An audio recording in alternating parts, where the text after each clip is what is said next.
সাংসদ আপনি, নির্বাচন কমিশনার যখন এই রাজ্যে আসছেন তখন বারবার আক্রমণ হতে হচ্ছে, এটা আপনি কিভাবে দেখছেন? এই নতুন কালচার তৃণমূল আমদানি করেছে। একদিন বিরোধীদের ধরে পেটাতো, বিরোধীদেরকে তাদের রাজনৈতিক অধিকার খর্ব করত, রাজনৈতিক কর্মসূচিতে বাধা দিত। এখন নির্বাচন কমিশনকে করছে, কয়েকদিন আগে মহামহিম রাষ্ট্রপতিকে মহোদয়াকে করেছে, প্রধানমন্ত্রী স্বরাষ্ট্রমন্ত্রী সহ যারা আমাদের দেশের কেন্দ্রীয় সরকারের যারা নেতৃত্ব তাদেরকে করছে। এরা কাউকে বাকি রাখছে না। এইটা বাকি ছিল, এনাকেও করেছে। রাষ্ট্রপতিকে যারা অপমান করতে পারে তাদের কাছ থেকে তার কোনো কিছু আনএক্সপেক্টেড নয়। আর মমতা বন্দ্যোপাধ্যায় এরা পুরো সম্পূর্ণরূপে তিনি একটা উন্মাদগ্রস্ত অবস্থায় পৌঁছেছেন আমার যতদূর মনে হয়। তা নইলে এরকম ধরনের আচরণ কোনো সভ্য রাজনৈতিক দল, যদিও তৃণমূল সভ্য রাজনৈতিক দল নয়, একটা অসভ্য রাজনৈতিক দল, এটা আশা করা যায় না। ভগবান এদের শুভবুদ্ধি দেন। এগুলো সৌমেন দাদা, একেবারে সাংসদ হিসেবে কল্যাণ বন্দ্যোপাধ্যায়কে তো খুব পাশ থেকে দেখেছেন। ওনার এই যে বক্তব্য চলাকালীন যে পাগলামোগুলোকে, সেটাকে আপনি কিভাবে নেন? মানে মজা হিসেবে নেন নাকি একেবারে বিরোধী হিসেবে? ওনাকে কেউ সিরিয়াসলি নেয় না, ওনার পার্টিতেও কেউ সিরিয়াসলি নেয় না। বিরোধীরা তো, যারা ওনার দলের বিরোধী, মানে আমাদের মতো, আমরা তো কেউই ওনাকে সিরিয়াসলি নিই না।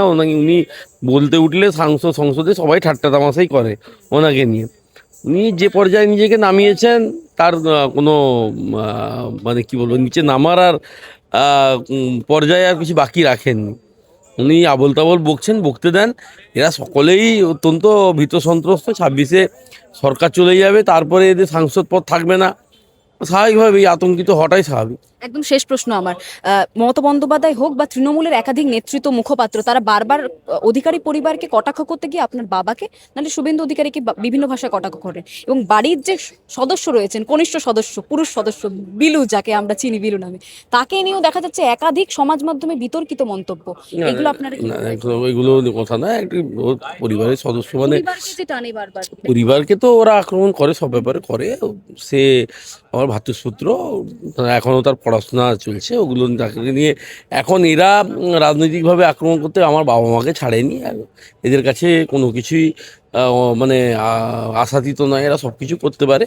আর ওর প্রসঙ্গে আলোচনা না করা ভালো, সে এখনও পড়াশোনার মধ্যে আছে, অতএব তাকে নিয়ে এই সমস্ত প্ল্যাটফর্মে আলোচনাটা না করাই ভালো।